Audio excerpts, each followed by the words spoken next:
when I think of how much has happened since I was with you a week ago and where we find ourselves. You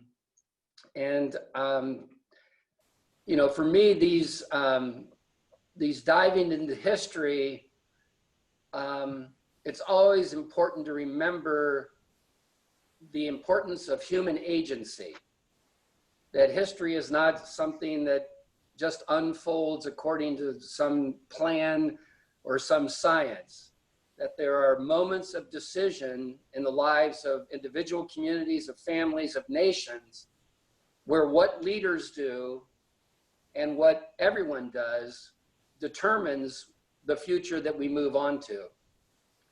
And the future that we're moving on to is not yet determined.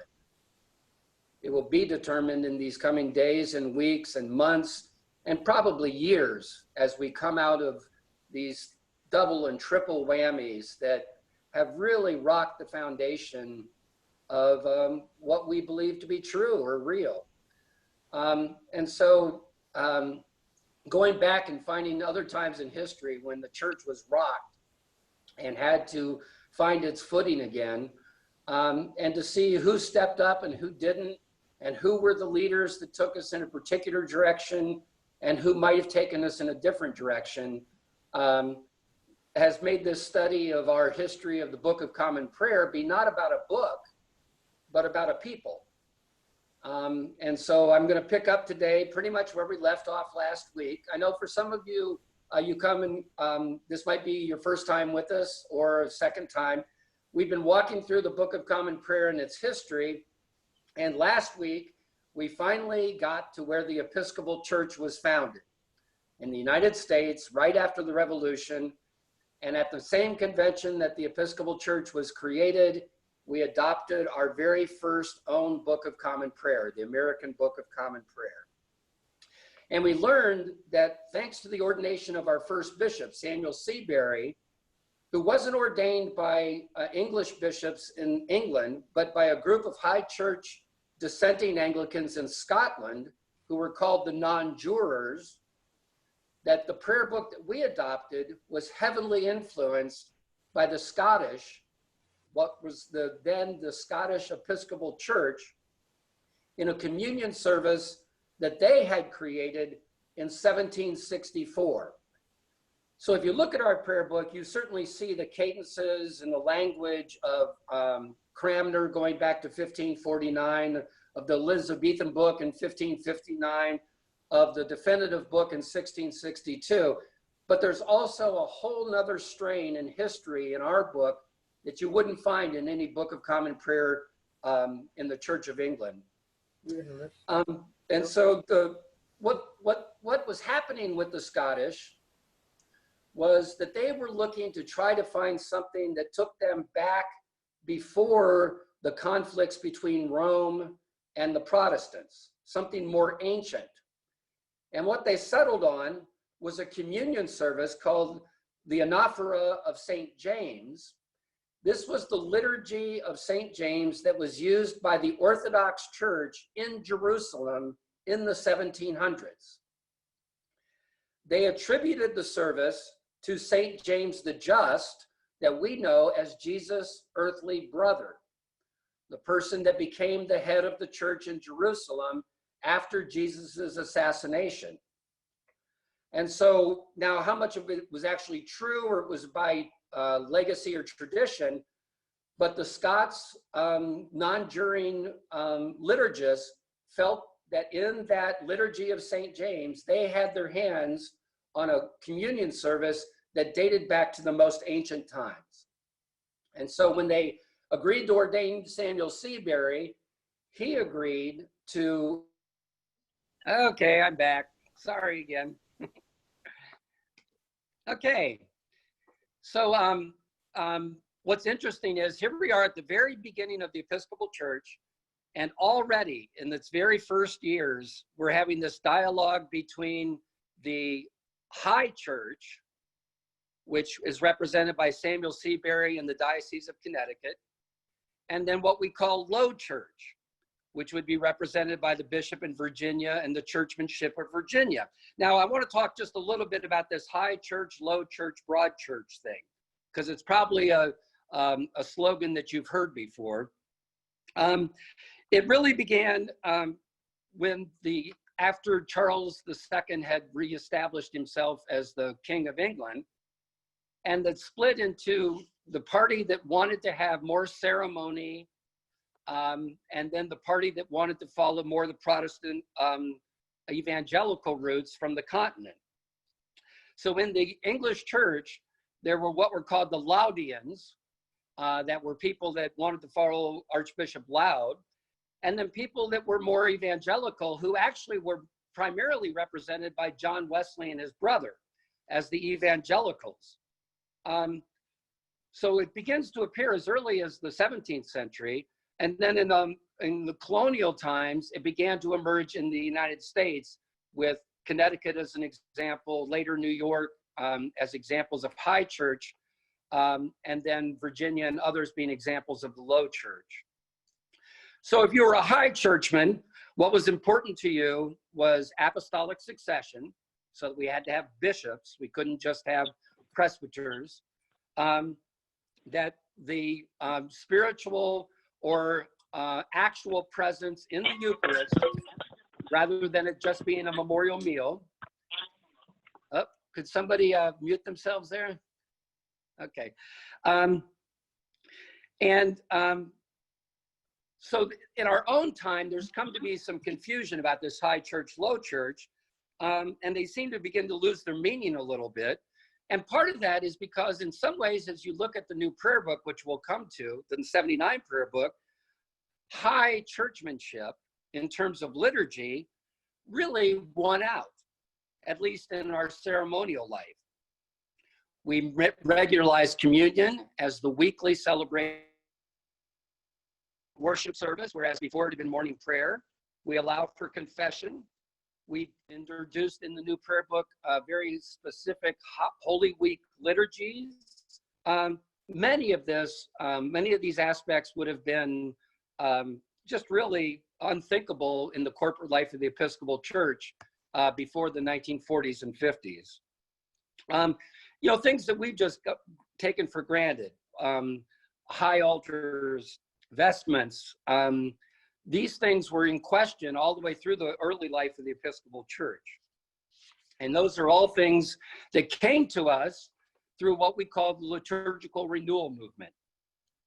Now, before I get to that, I want to talk about another movement that was very important in the formation of our spirituality, that was a precursor to the liturgical renewal movement, and that's something which we call the Oxford movement from the 1830s and 40s. It's called the Oxford movement because the teachers and writers were all based at Oxford University, and the most famous of them was Cardinal Newman, who actually left the Anglican Church and became a Roman Catholic and eventually became a cardinal. In the 30s and 40s, they were writing tracts, so they're also called the Tractarian movement. And what they were saying was that in our embracing of Protestantism, that we had lost any place in our faith for mystery and for ritual. That in battling the Catholic Church, we had stripped our own church bare. And that what they sought was a rediscovery of what had been formerly more Catholic expressions of worship. So, for the first time, if you're a high churchman from the Oxford movement, you're no longer wearing a cassock and surplice for the communion. You're putting on an alb and a chasuble, old Roman garments, for the Holy Eucharist. Candles added to the altars, choirs in procession. All of this, which has come to become the standard of Episcopal worship at the time, was considered very controversial. So that is what began this battle between high church and low church in England, because the Oxford movement took place in England, but it came across the pond and also became the great debate in the United States church. It got to be such a hot debate that there became a schism within the Episcopal Church, our first schism. That took place in 1874. There was a faction that was objecting to all this revival of ritual practices. And they founded what was called the Reformed Episcopal Church in 1874. It began in an 1873 controversy. In October of that year, Bishop George Cummins, who was a staunch evangelical low churchman who was vehemently opposed to the influence of ritualism in the Oxford movement, was criticized because he went to an ecumenical convention of the Evangelical Alliance, and he celebrated communion there, not using the words of the Book of Common Prayer. He was there with the dean of the cathedral at Canterbury and with one of our most famous priests at the time, William Augustus Muhlenberg. And they were at this ecumenical conference. And because of that, a great controversy arose. And after a few days, he resigned his position as the assistant bishop of Kentucky. And then 3 weeks later, joined by 21 Episcopal priests, Cummins organized a general council of what they called the Reformed Episcopal Church.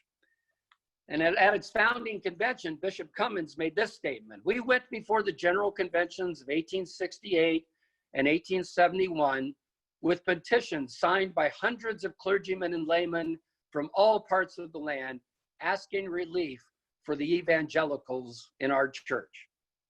We only asked for three things: the use of an alternate phrase in the baptismal office for infants, the repeal of the canon that closed our pulpits against non-Episcopal preachers, and the insertion of a note in the prayer book declaring that the term priest is of equivalent value and meaning with the word presbyter." That's all we asked, and we were met by an indignant and almost contemptuous refusal. So at that convention in 1868, Bishop Cummins had witnessed what he said were altars being erected with super altars, with burning candles and floating clouds of incense. The communion service set in a Roman framework. It was all a departure from the doctrinal basis of the Reformation. Well, it turns out that Cummins had read just before that convention an essay entitled, "Are There Romanizing Germs in the Prayer Book?" This essay asserted that the Roman Catholic tendencies of the Church and the Holy Eucharist were not an influence from the outside, but rather it came from inside the Church. They were planted as seeds in the prayer book itself. So this first schism that formed the Reformed Episcopal Church at their convention adopted their own prayer book. And what they went back to for their prayer book was the one that had been written by William White back in 1785. That book, as you remember, had lost out to Samuel Seabury's book. And so the editors of this book, in commemorating William White, had said their efforts were to eliminate from the prayer book the germs of Romish error, which the compromises of the Elizabethan era have transmitted to us. In that book, which they adopted in 1873, they replaced the word priest with the word minister. They dropped all the saints' days from the calendars, and they struck the words "he descended into hell" from the Apostles' Creed. From the communion service, they took out such expressions as holy mysteries and eating the flesh and drinking the blood of Jesus Christ. All of that was removed from their prayer book. Well, it's fascinating to note that 140 years later, that Reformed Episcopal Church became a founding member of our next schism, when it helped found what today is called the Anglican Church in North America. That church had founded in reaction against gays and women in the clergy and the changes in the prayer book. And so the Reformed Episcopal Church of the Schism of 1871 is now part of the schism of the 21st century. Today, the Reformed Episcopal Church has about 100 congregations and about 13,000 members, and the entire Anglican Church in North America has about 1,000 congregations and 135,000 members. I'm going to take just a little break right here to make sure everything's going okay. Can someone unmute themselves and tell me that everything is working? Working. Working? Okay. So I'm just going to keep barreling on my iPhone here. Peter. Yes. Is Peter visual? All I can do is hear him. Okay. All right. Well, I'm going to keep on going then. I can see you. Okay. There was one comment that somebody can't see you, just hear you. But I can see you, but Kay can't, I think. Right, Kay? Well, I think You set up the Zoom was set up so that you have to have a higher resolution on the Zoom. I don't know what they did, but I used Zoom on Friday, and now I can't be part of it. So I'm listening to you, Peter, and let's keep going. Okay, I'll just keep barreling on. Okay, so here was this first schism in our church 140 years ago, and now we're with the second major schism. The fights today are not the exact same fights, but they have roots in some of this debate between high church and low church. So after that time of that first schism, that's when the liturgical renewal movement really took off. And the Episcopalians were a major part of it. We formed what was called the Chicago-Lambeth Quadrilateral in 1888 that declared to all of the rest of Christianity that we would seek to unite and form a common church and a common liturgy. That's what led to our being major participants in the liturgical renewal movement. Okay, what's the liturgical renewal movement? Well, the best example of it would be Vatican II. All those changes that came to the Roman Catholic Church were a result of the study and of the dispositions and of the debates within the Roman Catholicism. What's the most important achievement for the Episcopal Church within the liturgical renewal movement? It's the 1979 American Book of Common Prayer. So during this period of liturgical renewal, scholarship, archaeology, finding of ancient documents really changed our perspective on what Christian worship might be. And these were artifacts and findings that the people that wrote the prayer book in the 1600s would never have even known about. For one example, there's a book called the Liturgy. It was found in a monastery in the 1840s. It was actually a worship manual from 140 AD. It was a manual that told how baptism should be ordered and how to celebrate communion. So you can imagine how exciting a find that would be, something that ancient, seen for the first time in modern times. We also rediscovered the Liturgy of Hippolytus, which was a 4th century liturgy. We found the writings of Justin Martyr from the 2nd century, and in there we found descriptions of how Christians worshiped in his day, back there in the middle of the 2nd century. So scholars were now beginning to say, and these were people that hoped to reunite not just all the Protestant churches, but to reunite the Roman Catholic and Orthodox Church along with the Protestant churches. And what the scholars began to say was that all this battling back and forth between evangelicals and the Reformation and the Catholics and the Counter-Reformation, what if we got back before all of that and found some common principles that all Christians could agree on? Well, needless to say, people took a deep fascination in thinking that if there were a way we could get rid of all the stuff that had been mounting onto our worship and common life throughout the Middle Ages and during the Age of Reason, and get back to what the church was like in its primitive state. That was the impetus for the liturgical renewal movement. Okay, so that movement on the heels of the 1800s movement of the Oxford movement. How did it affect our church and how did it affect our prayer book? Well, I'm going to give you one example. something shows up in our 1979 prayer book that had not been part of the Christian liturgy since the 2nd century.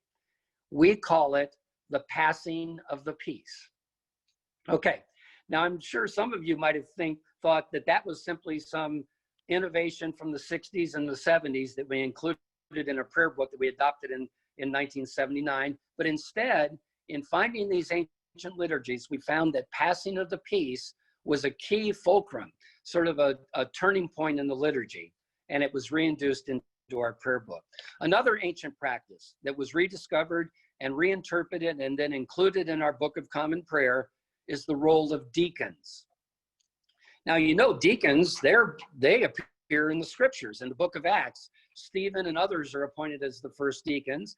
And we know historically there were deacons in the early church, and there always have been people ordained as deacons, but 99% of them were simply ordained as deacons before they became ordained as priests.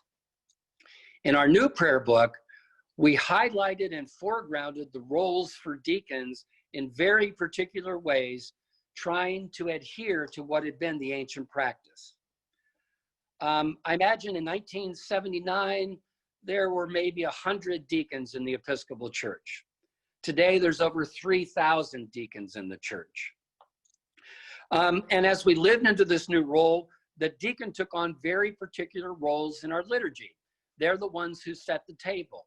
They're the ones who dismiss us at the end of the service to go out in the world. They're the ones who bid us to prayer.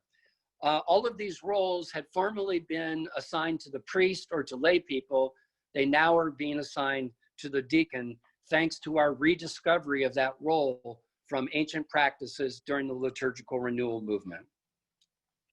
And then obviously the main change that we have in the Book of Common Prayer of 1979 are the alternative ways that we're able to celebrate communion. And that's what we're going to really talk about next week in my last presentation with you all. We're going to talk about what our prayer book did with our Eucharistic liturgy, and then we'll also be doing a walkthrough of the contents of the Book of Common Prayer. So I'm going to save that for next week and wrap it up this week so that we can have some questions. Now, next week, we're going to end right at 10:55 because you're all invited to take part in a diocesan-wide virtual liturgy that will come to us led by our bishop, hosted by St. Mark's Cathedral. And that will happen, that begins right at 11 o'clock. So next week, we'll need to finish up by 10:55. But today we can take some time and have any questions or comments that anybody might have. So go ahead and unmute yourself and weigh in with anything you'd like about either from today or the things we've been covering through the week. Do we just call out or we raise our hand or? Yes, on my screen, yeah, that's good. Just go ahead and talk because I don't have you all on my iPhone Okay. screen. Peter, it's Camille. I have two questions. One, I'm wondering why they wanted to take out the descended into hell phrase, and then total separate conversation, and maybe you'll talk about it. I've always been curious about the AME Church, if they had any connection to, the use of the word African Methodist Episcopal. Maybe that's another conversation, but I've always been curious about the connection. Yeah, I'll take on both of those. Okay. One of the major controversies between Roman Catholicism and Protestantism is the relationship the church has today to those who have died. In Roman Catholicism, we hold up saints, we pray to saints, we feel that Mary mediates for us on behalf of us. That whole idea of the communion of saints is a major controversy between Roman Catholics and Protestants. And of course, we Episcopalians find ourselves right in the middle of it. The descent into hell was seen theologically as the way by which Jesus redeemed the dead, so that those who had gone before or those who had died encountered Christ when he descended into hell. And so the battle back and forth, the Protestants, John Knox took that phrase out of the Apostles' Creed on behalf of the Presbyterian Church in Scotland, we put it back in. And then in this prayer book, they didn't want it included. So it's tied up in a really deep theological discussion around what is the relationship of those who have gone before with the church today. When we get to the AME Church, actually, when the Methodist Church was founded in the United States, its first name was the Methodist Episcopal Church. And why they chose that name was there were other Episcopal varieties that didn't use the model of having bishops having oversight. And so when they named the Methodist Church in the United States, they named it the Methodist Episcopal Church. The AME was a branch off from the Methodist Church, not so much from our church. And it took place because of the Civil War, and in different places in the country, Black Methodists didn't feel they were fully included. They advocated for full participation in the life of the Methodist Church. And really, the Methodist Church has a long history of solidarity among races. I mean, much stronger in many ways than we have. And yet it finally came to the point that Black leaders felt they needed to start their own Methodist church. And so the AME is the African Methodist Episcopal Church.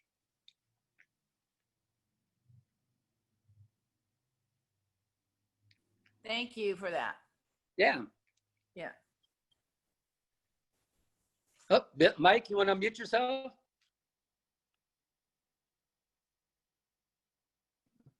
Now. Yeah. Am I on? Yep. Okay.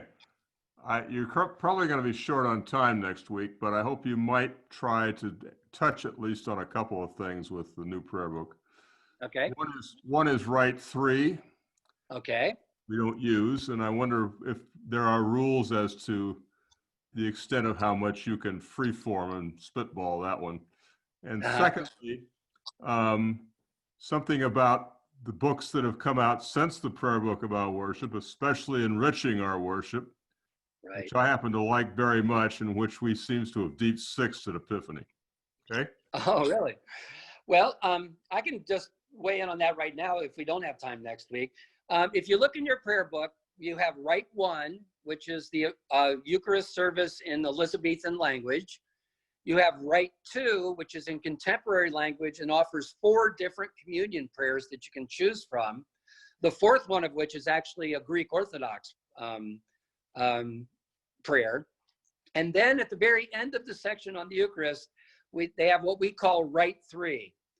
And what this is, it's just an outline. And if you look at it, it's a very simple outline. The people gather, the word is proclaimed, people offer their prayers. It says very clearly in the rubrics for that service that it is not to be the primary service on Sunday.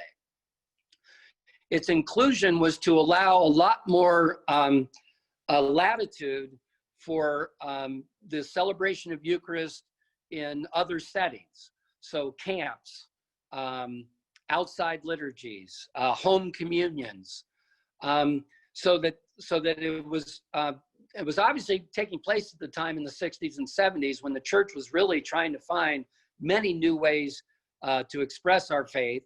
And so that was a big fight of whether we would allow for something as flexible as Rite 3. So it is included as a Eucharistic liturgy, but the compromise was it would be stated in the rubrics, it would not be the primary form of worship on a Sunday morning. And then enriching our worship, it's interesting to think that the official prayer book for the Church of England is still the 1662 prayer book. Truth be told, if you go to active congregations in England, they won't be using 1662. They'll be using this Book of Common Worship that has been proposed as a trial use or an alternative use. Right after we adopted our prayer book in '79, many people began to see there were flaws or faults or things that might need correction or expansion. One of them being our language. 1979 still has a lot of patriarchal language. And so rather than revising the entire prayer book at conventions beginning in the 90s and going right up to the present, we have continued to approve official liturgies of the church that people can use with the permission of the bishop.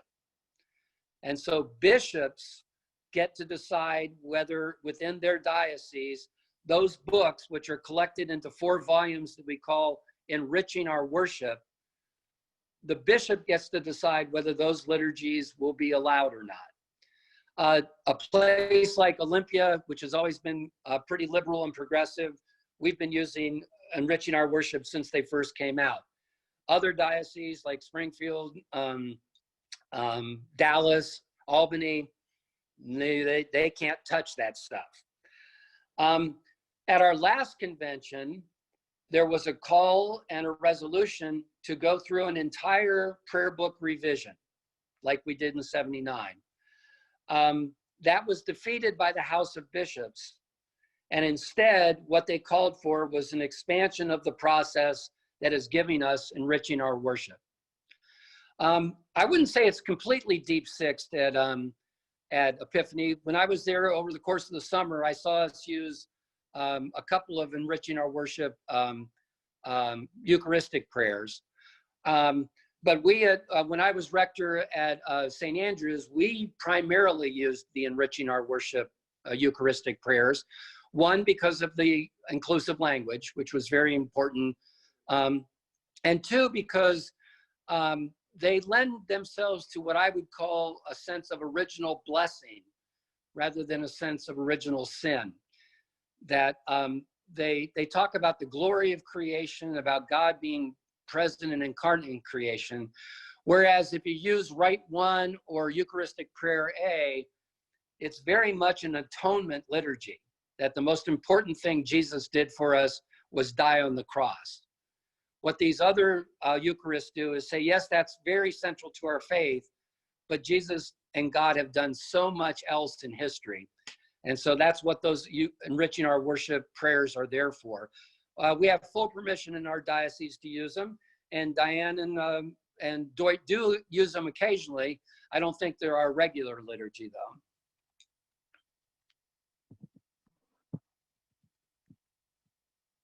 Yes, go ahead, Camille. Can you hear me? Oh, yeah, there you go. Okay. So sorry, just piggybacking on what Mike just brought up. So Rite 1, you said it was Elizabethan language, and Rite 2, that's what we use a lot. Would you just, I think maybe I just missed what you said about what kind of language it is. Well, it's Elizabethan, but and I'll get into this next week for sure. Okay. If you read, you know, the liturgies all begin with the Lord be with you and also with you. Lift up your hearts. We lift them to the Lord. And then we do the Sanctus, either said or sung. That next paragraph after the Sanctus is like the mission statement for the communion prayer. In Rite 1, we give thanks to you for sending us Jesus Christ to die upon the cross for our sins. That's the very first sentence in Rite 1 in the Eucharistic liturgy. If you look in Rite 2, especially like under prayer B, it says, we thank you for the goodness and love which you have shown to us in creation, in the calling of Israel to be your people, in your words spoken through the prophets, but above all, for Jesus Christ, the Word made flesh. Okay. That language isn't about the cross, it's about the incarnation. Right. What we're thanking God for is the gift of Jesus in our midst, in our lives. That's an incarnational theology. If you thank God for Jesus being sent to us and dying on the cross to take away our sins, that's an atonement theology. Yeah. One isn't right and one wrong. These are polarities and tensions within our belief and faith that are to be maintained by, well, how I did it at St. Andrew's. We would use Rite 1 during Lent. During a penitential season, we would use the sacrificial prayer. During Easter, we would use Enriching Our Worship. So again, these are not, and the great thing about Anglicanism, if it can hold the middle, is that there's not a wrong or a right. There is a tension and a mystery at the heart of our faith. And what we do in worship and in education is to seek to go deeper into the mystery rather than to solve the theological problems.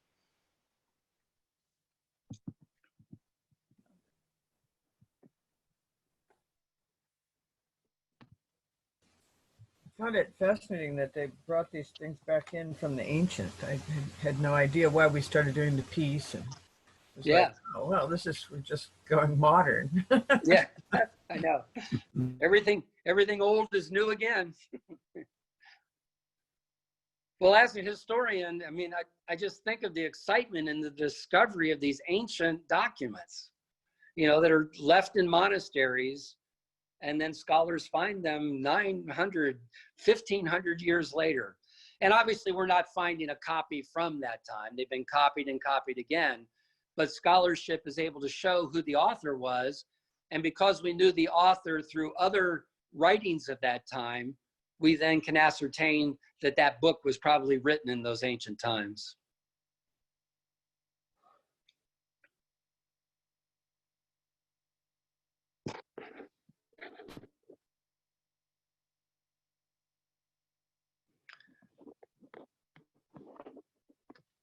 Well, how's everybody doing? Any final questions or comments? Just a comment of thank you. Oh, well, needless to say, I hope you see how much I'm enjoying this. So it's really fun. And so please join us next week. My electricity went off again and my air conditioning quit. So I've got to go get out of this black shirt and get my shorts back on and head to the swimming pool. So all the Thank you. Thank you. so we'll see you all next week. you. Okay. So Thank good. Thank you. Hi, everyone. Take Hi, care. everybody. And thanks for hanging in on the technology side. Oh, of Thank you. course. Happy Thank Pentecost. you. Happy Pentecost. Okay.